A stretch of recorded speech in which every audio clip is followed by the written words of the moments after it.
我當其時嘅心情亦都好平靜咯。咁然後就我行我素咁去咗街市買餸啦。我每日朝早去街市咧係最開心嘅。咁我童年時候我自己買唔起食唔起嘅嘢，我而家可以大買特買啦。終於可以進行呢個我近排先學識嘅一個詞彙啊，叫做報復性消費。冇嘅冇嘅，我咧就我係一個好理智嘅人嚟嘅，唔會產生報復性消費。但係的而且確係幾開心嘅。凡係即以前自己離開中國嗰時仲係好窮，咩都食唔起。咁而家我去到街市見到嗰啲食物咧，又係好開心，好開心。咁咧下晝咧就出殯啦。出殯嘅意思咧就係喪禮。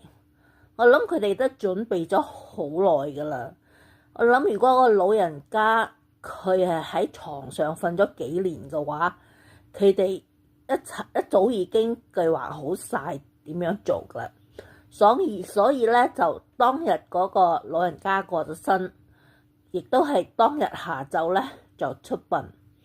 咁喺中國咧嗰啲葬禮咧係我最少喺我哋廣東台山啦係好嘈嘅，因為佢哋會請咗啲樂隊嚟吹嗰啲哀嘅嗰啲屬於係屬於葬禮需要嘅音樂啦。喺度有一支樂隊喺度，全部都係老人家嚟嘅，同埋啲樂器咧係我哋啲後生嘅人唔識嘅。但嗰啲歌咧，嗰啲音樂咧，我哋係聽過嘅，因為童年啊嘛。咁樣好嘈咧，咁我就自己翻咗去鄉下。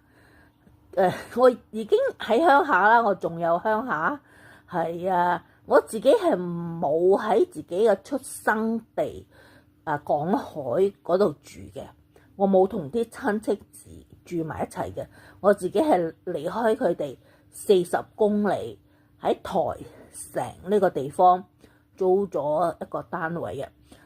所以為咗怕嘈咧，我就翻咗去我嘅出生地廣海嗰度避一個下晝啦。